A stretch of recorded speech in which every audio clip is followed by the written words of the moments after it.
हरि ओम नमस्कार। जय श्री कृष्ण। श्रीमद् भागवत कथामृत श्रवण मालिका में हमने श्री दत्तात्रेय गुरु जी ने जो 24 गुरु बनाए थे उनका विवेचन सुना। उपरोक्त 24 गुरु वास्तव में अवधूत जी का अपना मन ही है। उन सब को देखकर उन्होंने अपनी ही बुद्धि से वैसा वैसा ज्ञान प्राप्त कर लिया। भगवान श्री कृष्ण उद्धव जी से कहते हैं, राजा यदु हमारे ही पूर्वज थे, उनके कारण ही हम यादव कहलाते हैं। यादव वंश की शुरुआत उन्हीं से हुई है। राजा यदु जी ने दत्तात्रेय गुरु की वंदना की और सर्वसंग विनिर्मुक्त होकर अपने ध्यान में लग गए। हमें भी इसी प्रकार मुक्त हो जाना है।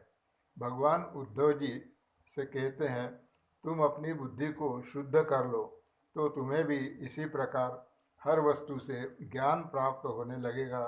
अन्यथा ब्रह्मा जी, विष्णु जी या मैं भी स्वयं आकर शिक्षा देंगे तो भी ज्ञान प्राप्ति नहीं होगी। यह मन सद्गुणों से युक्त हो जाता है तो उसमें शुद्धता आती है। फिर सत्संग द्वारा भक्ति और भक्ति के द्वारा वह भागवत स्वरूप को प्राप्त हो जाता है। अब आगे इसी संदर्भ में भगवान ने बहुत से बातें बताई है जिन्हें हम पूर्व के स्कंदों में देख चुके हैं। बद्ध मुक्त के लक्षण, ज्ञानी पुरुष के लक्षण आदि।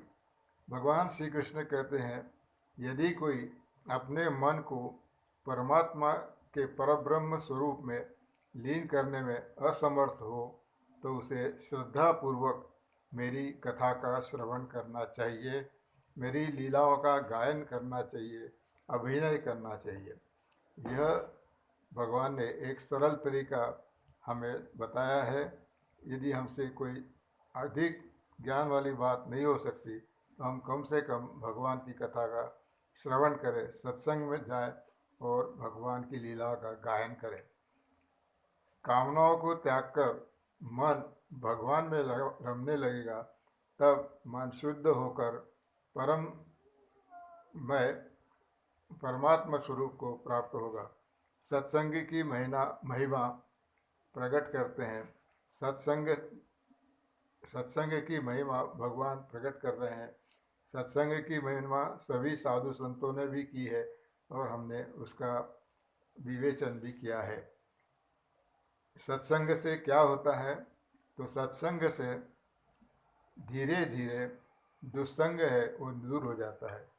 इसलिए कहा गया है, तो भज गोविंदम में एक श्लोक है, सत्संगत्वे निस्संगत्वम, निस्संगत्वम निर्मोहत्वम, निर्मोहत्वे निश्चल तत्वम और निश्चल तत्वे जीवन मुक्ति। जब हम सत्संग करेंगे तो हमारे जो दुस्संग है वह सब दूर हो जाएंगे और हम असंगता का भाव हमारे में आएगा। हम निर्मोह हो जाएंगे, मोहित नहीं होंगे किसी बात से, निर्मोह हो जाएंगे। और निर्मोह जब मन हो जाएगा तब वो जो निश्चल तत्व है उसको समझने में उसको कठिनाई नहीं होगी। और निश्चल तत्व यदि हम जान जाते हैं तो फिर हमारा जीवन मुक्ति ही हो जाती है। इस प्रकार ये सीढ़ी है और सत्संग से हम जीवन मुक्ति तक पहुंच सकते हैं। सत्संग से निस्संगत्व, निस्संगत से मोह दूर हो जाता है, फिर निश्चित तत्व से बोध होता है और फिर जीवन मुक्ति, संसार ही नहीं रहता। फिर इस प्रकार से हम पूर्ण रूप से मुक्त हो जाते हैं। उसके लिए भगवान ने ये भी कहा है कि सर्वधर्मान परित्यज्य मामेकम शरणम मम। सभी धर्मों का, सब जो भी अपने है व्यावहारिक लौकिक सब धर्मों को त्याग करके भगवान की शरण में ले जाओ, तब हमें मुक्ति मिल जाएगी। फिर उद्धव जी भगवान की विभूतियों के संबंध में पूछते हैं। जैसा भगवत गीता में भगवान अपनी विभूतियाँ 10वें अध्याय में बताते हैं कि मैं कहाँ कहाँ पे दिखाई देता हूँ, वो जब है वैसे ही विभूति के वर्णन भगवान यहाँ पर भी करते हैं। और उसके बाद गीता में विभूति योग के बाद फिर अपना विशाल रूप प्रकट करते हैं, वो गीता में अर्जुन को बताते हैं। अब भगवान ने उद्धव जी से कहा, तुमने ज्ञान प्राप्त कर लिया है, अब तुम यहाँ से बद्रिकाश्रम चले जाओ। वहाँ जाकर इस ज्ञान का सतत मनन, अभ्यास और चिंतन करना, ध्यान करना, तब तुम्हारा मन स्थिर हो जाएगा और तुम मुझे ही प्राप्त हो जाओगे। परंतु उद्धव जी के पैर उठते ही नहीं थे। भगवान से दूर होना उनके लिए संभव ही नहीं था, क्योंकि वे बचपन से उनके सखा है और 100 साल से अधिक उनके साथ में रहे हैं, तो एकदम उनको छोड़ के जाना उनके लिए बहुत कठिन था। वे वहाँ से उठ ही नहीं रहे थे। जैसे रामचरितमानस में हम देखते हैं, भरत जी जब भगवान श्री राम को अयोध्या वापस लाने के लिए जंगल वन में जाते हैं, तब वे भी भगवान से बहुत प्रार्थना करते हैं कि वे अयोध्या वापस आ जाए, उनके बिना हम रह नहीं सकते। तब भगवान जो उपदेश देते हैं उसको कहते हैं कि तुम बाद जाओ, मैं 14 साल के बाद ज़रूर आऊँगा। तब भी उनका जाने का मन नहीं होता। उसके बाद भगवान स्वयं अपनी पादुका खड़ाऊ उनको देते हैं, जिसे भरत जी अपने सिर पर लगकर और सभी अयोध्या वासियों को लेकर वापस अयोध्या जाते हैं।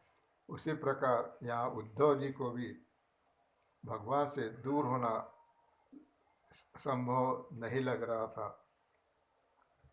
उन्हें भी कुछ सगुण आश्रय चाहिए था। भले ही वो ज्ञान प्राप्त कर लिया, फिर भी भगवान के सगुण कुछ तो भी चिन्ह उनके चाहिए थे। तब यह बात भगवान स्वयं समझ जाते हैं और अपनी पादुकाएं उन्हें देते हैं, जिसे लेकर उद्धव जी अपने भगवान ने कहे अनुसार बद्रिकाश्रम चले जाते हैं। श्री कृष्ण उद्धव जी के इस संवाद को जो भक्तिपूर्वक और श्रद्धापूर्वक श्रवण करता है, उसकी वही गति की प्राप्त होती है जो उद्धव जी की हुई। इसके साथ ही उद्धव गीता यहाँ पूर्ण होती है। अब द्वारका में भारी अपशकुन होने लगते हैं। यदुवंशियों को भगवान प्रभास क्षेत्र में ले जाते हैं। ये प्रभास क्षेत्र सोमनाथ जी का जो मंदिर है, उसी क्षेत्र में प्रभास क्षेत्र कहते हैं। वहाँ दैववश उनकी बुद्धि हर ली जाती है।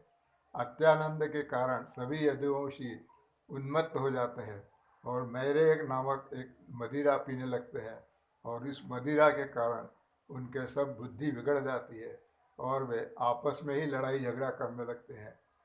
तब भगवान तो इसको जानते ही थे, और भगवान ने फिर वही घास जो मूसल को चुरा करके समुद्र में डाल दी थी, वह घास बन के उग आई थी, उससे ही उखाड़ कर भगवान ने उसे मारना शुरू कर दिया, और देखते ही देखते सभी यदुवंशियों का संहार हो गया।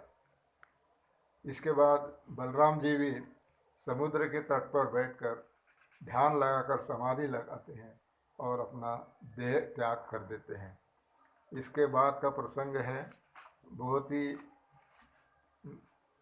करुणामय है, और उसको वर्णन करते हुए हमारे से शब्द भी नहीं निकल सकते, परंतु अब वो वर्णन करना है तो उसके बजाय मैं स्वयं प्रभास क्षेत्र में हम गए थे सोमनाथ जी के दर्शन के लिए। तब वह स्थान देखा है जहाँ भगवान की अंतिम लीला का हुई थी, और वहाँ जो मंदिर बनाया है उसे देखा। तब जो मन में भाव आया वह इस प्रकार से है। कृष्ण बाल लीला देखी गोकुल वृंदावन में, द्वारकाधीश का वैभव देखा द्वारिका में। योगेश्वर श्री कृष्ण की अंतिम लीला देखी, प्रभास पाटन क्षेत्र में लीला संहरण की। पीपल वृक्ष के नीचे लेटे श्याम मनोहर, एक पैर मोड़ पर उस पर दूजा पग रख। जिस पर मंगल पद्म शंख चक्र मुद्रांकित, उस कोमल पद देख कर समझा मृग नयन, और दूर बैठे व्याघ्र ने किया बाण से वार। कृष्ण चरित्र के इस दुखद प्रसंग में भी प्रसन्न वदन कृतकृत्य का भाव चेहरे पर देखकर मन आनंद विषाद से हुआ डोलायमान। कृष्ण चरित्र को समझना है बहुत कठिन। मुस्कुराते रहो चाहे जीवन में खुशी हो या गम, मानो यही संदेश दे रहे हैं इस प्रसंग में। फिर भी मन नहीं रोक सका अश्रुधारा बहने से। यह प्रसंग है भगवान के महाप्रयाण का, और इसके बारे में अब हम आज यहाँ विराम देंगे। और आज चातुर्मास का एकादशी होने से आज पूरा संकल्प हो जाता है। फिर भी कल प्रदोष के दिन हम इसका समापन कर, प्रदोष है ना, तो ये